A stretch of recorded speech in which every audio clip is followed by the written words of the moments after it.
Over to Steve Stitch, our Commercial Crew Program Manager. Thanks, Ken, and thank you all for being here today, and thank you for your interest in human spaceflight and the Commercial Crew Program. You know, it is kind of hard to believe the launch of Crew-11 is just around the corner. It's about 3 weeks away. We're currently targeting no earlier than July 31st for the launch of Crew-11 off of Pad 39A at the Kennedy Space Center. So again, 3 weeks from today. That launch time would be about 12:09 p.m. Eastern, so it's a nice daytime launch, just a little after lunchtime. Docking would set us up. It's a longer transit time. This is a 39-hour launch to dock, so we would dock about 3 a.m. Eastern on August the 2nd.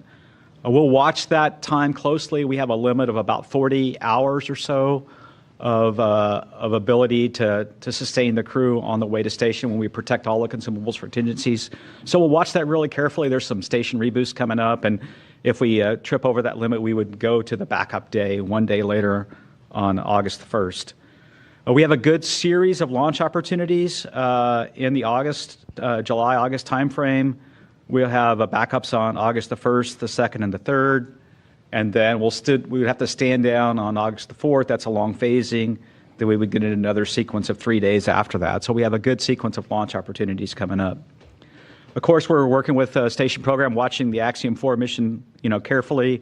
Obviously, we need to undock that mission. I think the current targeted time is to undock around the 14th of July after the high beta period. It's a busy time frame. This mission, we originally were planning this mission, Crew-11, to fly in the August time frame, mid-August. We've accelerated that. If you just look holistically at the manifest for this year, Commercial Crew Program has accelerated this mission by a couple of weeks to allow a critical reboost flight to occur on CRS-33, and I know Bill will talk more about that. So Commercial Crew is trying to do whatever we can to optimize the station manifest. We're very excited to fly our Dragon Endeavour for the 6th time, and we've been working on that certification as well. So this is the same vehicle that we flew 5 years ago, Bob and Doug on Demo 2, and it's really interesting to believe that it's now on its 6th flight. I was able to talk to the crew last week. Zena, Mike, Kimmy, and Oleg, they're very excited. They're prepared for this mission. They got in the Dragon spacecraft last week and put it through its paces right before the July 4th holiday. So they're ready to go. Their suits are in good shape. All the interfaces with Dragon are in good shape. Our team has been working very hard this year. It's been a big year for Commercial Crew in terms of getting to 5x reuse on our Falcon 9 boosters, moving all of our landing operations from the East Coast, from Florida to the Pacific, and then also working on extended Dragon reuse is what we call it. And so we've had to go through and do a recertification effort of Dragon, working hand in hand with SpaceX to get to 6 flights. Some components on Dragon will go up to 15 flights, but we're really working hard to get to the 6th flight of Dragon for Endeavour. Tremendous amount of work. We've looked at over 360 different design units is what we call them. And we're working through that right now. We have a little bit more work to complete, but it looks like that work should close out in time for the launch date. And of course, if we need more time, we can adjust the launch date. Sarah will talk more about Dragon Endeavour. It's doing well. All the components are installed on Dragon. Again, the crew did the test drive last week.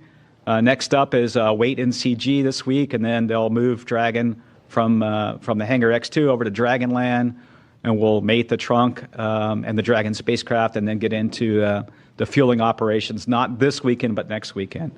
And Sarah will talk more about that. This Dragon has a number of upgrades. We continue to try to improve our wrist posture for crew safety, so we have some new upgrades that we're flying on this flight. One of those is a parachute upgrade. Last flight, we flew a new energy modulator, which is a kind of a damping mechanism that is used for the drogues to pull the mains out. On this particular flight, we'll fly for the first time what we call a drogue upgrade, a drogue 3.1. This will strengthen the crown of that drogue parachute with some additional strength.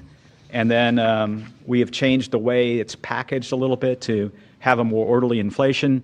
It flew for the first time on CRS-32, and then we did a series of rocket sled tests at the Navy China Lake facility in June, 3 different tests to deploy that parachute in a simulated environment-like flight. We'll close that work out and certify it and get ready for flight. We also have a new heat shield as well on this Dragon. We've improved the capability of the structure. It's a composite heat shield, and so we have that that we're flying for the first time on Crew-11. The booster's in good shape. It's in the hangar going through its final processing. It's a 3rd flight booster, just flew recently on Axiom 4. That booster maintenance is underway, expected to wrap up in a week or 2. Second stage is there. It's been through static fire at McGregor, so it's in good shape as well for that flight. And again, if we need to take a little bit more time, we have the time, and we can adjust the launch date if needed. As I mentioned, we'll launch off pad 39A. That pad is clear for Crew-11. That's the next launch off that pad is Crew-11. It's in good shape. We're not really working any major issues for the pad. And then, of course, once we get docked to station, we'll set up and work the Crew-10 return. Right now, if Crew-11 launches and docks safely by 8/2, the earliest Crew-10 date for return would be around August the 5th, and we'll work that with Bill and his team. We're also super excited to, for the first time for Commercial Crew, return our crew to the West Coast. Axiom will do that ahead of us. SpaceX has flown from too and landed in the Pacific as well, and then CRS-32 also landed there. But for the first time for Commercial Crew, and our team has worked very hard and completed all the certification to land on the West Coast. So we're going to take it step by step along the way to Crew-10 launch. We have our FRR starting next week, and we'll remain vigilant. I do want to thank the entire team, the whole NASA team working CCP across the country, the ISS program, SpaceX, the FAA, the Coast Guard, and Space Force. We have a lot of partnerships that participate in our missions, and everybody is pulling together and looking forward to a good launch. And I'll turn it over to Bill. All right, thanks, Steve, and I'll echo my thanks for all of you being here and your continued interest in our mission. Of course, this will be the 11th crew rotation with SpaceX to the station as part of the Commercial Crew program, so we're really excited to have this occur.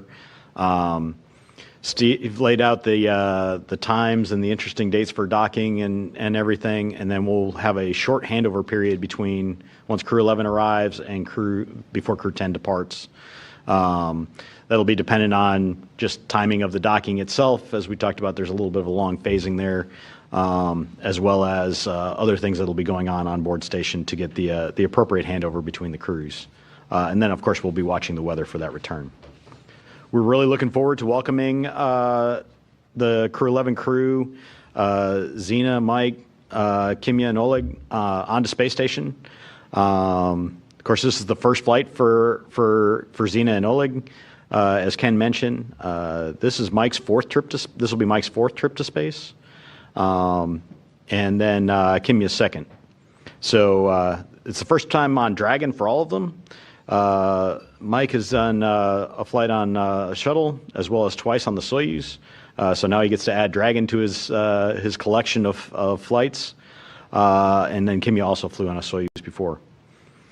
As you know, this year, and Ken mentioned, we'll be marking that huge milestone of 25 years of continuous human presence on the space station. And this will be the crew that will be on board to mark that milestone for us coming up.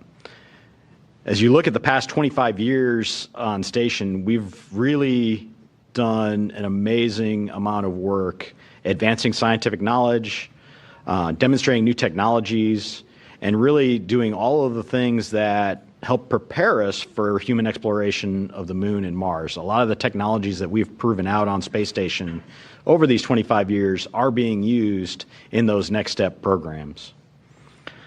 Through the commercial approach that we've had and the partnership that we've had with SpaceX, these crew rotation missions, we continue to maximize our research and throughput on the vehicle, and really working towards that. And then, of course, the station is critical to prepare for future commercial endeavors in low Earth orbit.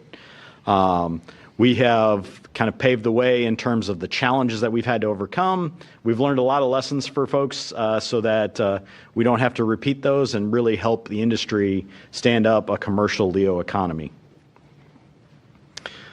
And that really allows us to do the next steps as well, going into Moon and Mars.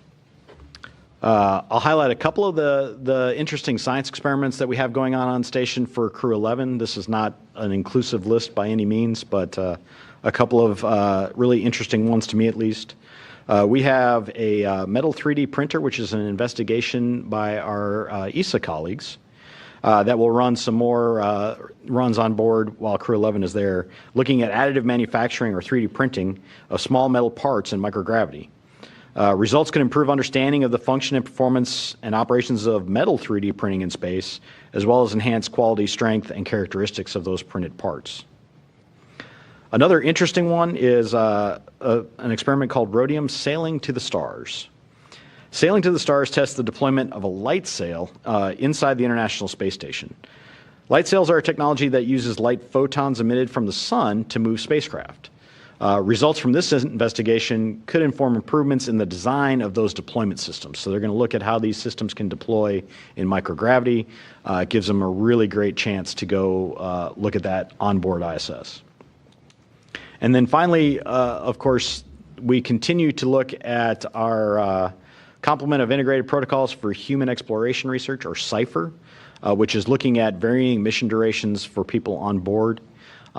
These studies how astronauts adapt to space over different mission durations, integrating multidisciplinary research to assess physiological and psychological changes that develop, and really to develop those countermeasures that are critical for us to go do the longer duration missions, like a 3-year mission to Mars, if you can imagine. So station has been busy, as we've mentioned a couple times over, right? We have the Axiom 4 private astronaut mission on board today. They've been doing a lot of great work on board, a lot of really exciting public outreach for that crew, as well as science experiments that they've been doing. Today is 14 days on station, and we're looking forward to welcoming them home soon.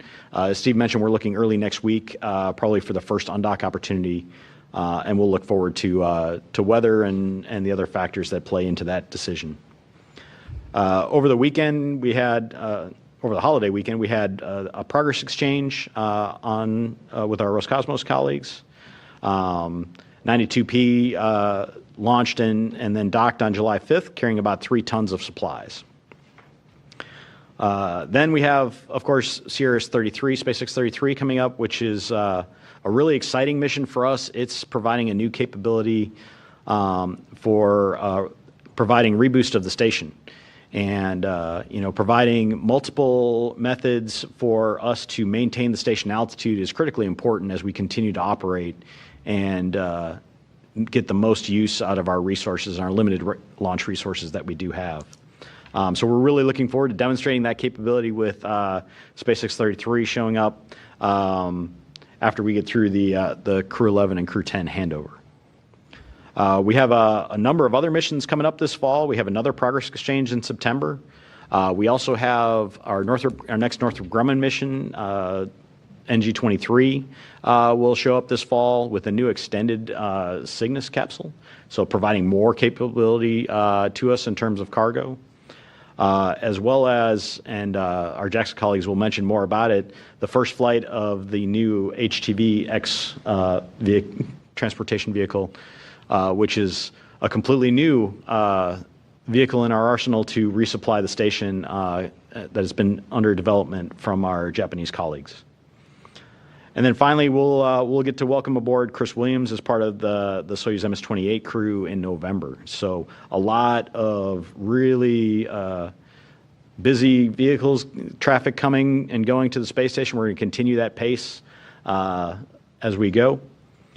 And then we'll continue to work this great international collaboration. It's fitting we get to talk about our international collaboration here as we come up on Tuesday next week is actually the 50th anniversary of the launch for the Apollo-Soyuz mission.